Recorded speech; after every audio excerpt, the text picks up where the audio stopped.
We all know communication is key, and today we are talking about how to improve your communication in the workplace.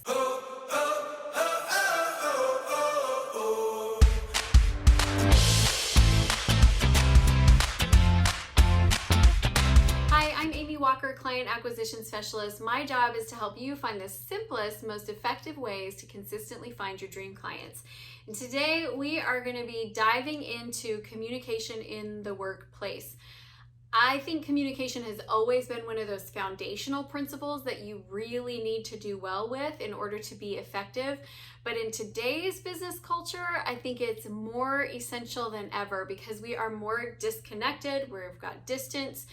We're not seeing our team members and our clients as face-to-face as we used to, and so our communication plan is really critical. So in this video, I'm going to be giving you 5 principles that will help you create a communication system that's going to allow you to be able to have positive interactions with your team, positive interactions with your clients, positive interactions with your prospects. If you are new to the channel, I would love for you to subscribe. So subscribe and hit the bell notification so you can get notified every time we release new content, which is 3 times a week. So the first thing that I recommend is that you actually write up a communication policy.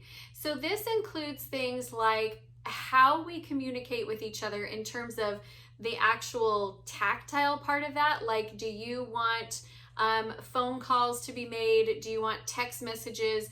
Do you prefer that you use video messaging or voice messaging, or do you use Slack, or do you want emails? How quickly do they need to have responses? So setting that standard for expectation. I do this when all of my new clients come in. I am not real easy to reach on the phone, and so because I'm either with clients or I'm with my family, and neither one is really conducive to me picking up a phone call. So when new clients come on board or need team members, I let them know my first preference is that you leave me a question in our group. My second preference is that you shoot me a text message. My third preference is that you send me an email. So I let them know that hierarchy of how I want them to communicate with me, and that sets the logistical side of it. The other side is, how do we communicate with people? I tell my team that I want, whenever we are working as a team, I want people to afterwards say about us, wow, those are some of the nicest people that I have ever met. So when we go and we do an event, and we're at a hotel or a venue, my team knows I want the person cleaning the bathroom to be like, wow, those people in there doing that event, they are so nice. Or the person who's at the front desk, or the person who's coordinating. I really want us to be very high caliber, and I want an impression left that we care about the people that we do business with. Another thing that we have in our communication policy is that we don't throw each other under the bus as a team.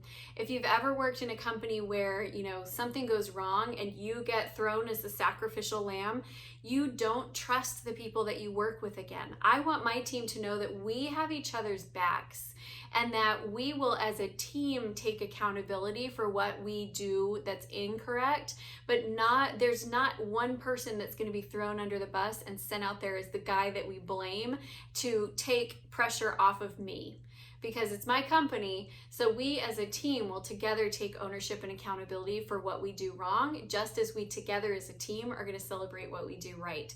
So setting the context for your communication, I think, is really critical. It's worth writing up and thinking through, how do you want that communication to go? We also have a no drama policy. So there's no gossip, there's no backstabbing.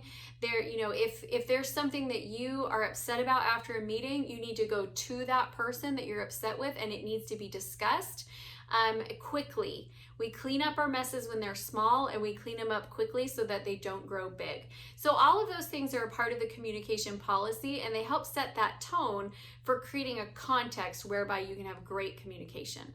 Second thing is to be proactive with your communication. I actually just kind of talked about this. Any miscommunication grows with time. Any source of conflict grows with time. So part of your communication plan should be the speed with which you resolve conflicts. I was speaking with a client once, and she had someone on her team that there was a conflict, and she was really nervous about how to have this conversation. So we mapped it all out. We went over, wrote some scripts, came up with her strategy. And then the next appointment, I said, so how did that conversation go? And she said, oh, I didn't have it. I didn't need to. I was like, wait, what? And she said, yeah, because one team member had written about a complaint with somebody else. And so she was going to have to address it. And she had in her mind created this context of what the problem was. And it ended up being a different problem. So she's like, so I didn't address any of that. And I said, but all those things are problems, right? It was like, well, yeah, but I was just going to wait until it kind of blows up. That's the worst, because when it blows up is when everybody's upset and they're angry and they're emotional and they're irrational. If you will honestly just take care of these when they're small, they're not hard conversations to have. If you let them grow and fester and get stinky and gross, then that's when those are very traumatic and you find that you have a toxic, negative culture without ever intending to create one. So just be proactive. If something happens, manage it when it's small. The third thing is frequent conversations. So just as an example, in my business, and we are a small business with a small team, we have an owners meeting each week, which is my husband and I, because we're the owners of the company, where we talk about things that we need to as owners. Which also keeps us from feeling like we have to talk about business when it's a date. So the owners meeting is great. If you work with your spouse, do it. The second meeting that we do is our core team meeting. So these are like the decision makers. Then we have a sales meeting. And this allows us to be able to meet with everybody on a weekly basis. We also have open communication lines throughout the week because we are all working virtually, which my business always has. But some of you, this is kind of new for you. You want to have open communication channels, whether that's a Facebook group that everyone can communicate in, or whether that's a Slack channel that everyone can communicate in. You need to have some form of open conversation so that we're not waiting a week to address things. We're addressing them as they're moving so that we can just clean things up and keep things moving in the right direction. And it's not even always cleaning up problems. Sometimes it's things like you've got two people that are both working on the same thing and don't realize the other person's working on it and they're not coordinating. Just that kind of stuff.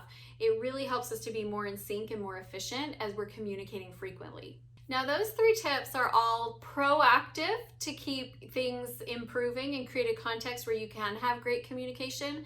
But what if you don't? What if things are bad and you need to actually address some issues? So I'm going to reference a couple of things in my book here. This is my first book, Walk Your Talk, Take Ownership, and Lead Like You Mean It. And I'll drop a link in if you want to go and check out the book. But there's a process in here that I teach that's called the warm-up. Before we have a tough talk, we need to have a warm-up conversation.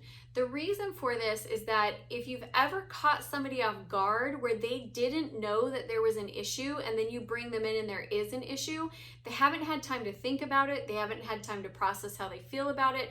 It's very reactionary and it's not really a positive, productive conversation usually.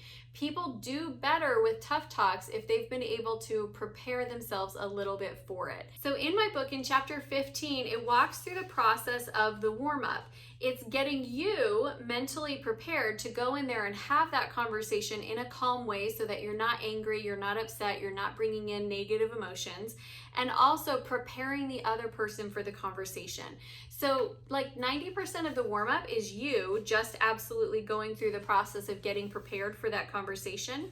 But the last section is where you actually reach out to them and you set the intentions for the conversation. And it would sound something like this. Hi Nathan, do you have some time that we can talk tonight or tomorrow? I wanted to talk to you about the meeting on Monday. I felt like there has been some frustration about the Bridgewater project and I wanted to make sure we're on the same page. I admire and respect you and it's important to me that we don't have any unresolved concerns between us. My intention for the conversation is to understand each other's point of view and resolve any communication issues we've been having. Looking forward to talking to you soon. Let me know your next available time. Or can we meet at this time? But you want to have that setting the conversation, that expectation, so that when they get called in, they're not coming in defensive. They're coming in with an understanding of where you guys are at and wanting to create something together that's going to be productive. That warm-up process is really critical to being able to have tough talks well, which leads me to my 5th principle, which is have the tough talks. In this book, actually the last third of the book, about this much of it, is all scripts on how to have the hard conversations in business.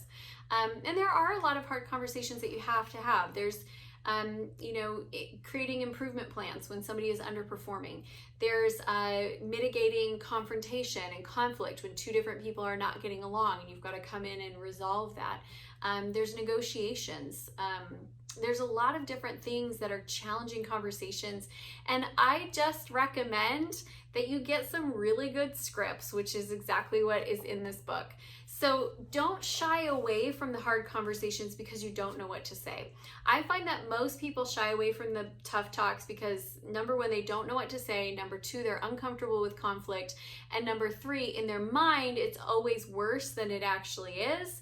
And so they just live with things that bother them.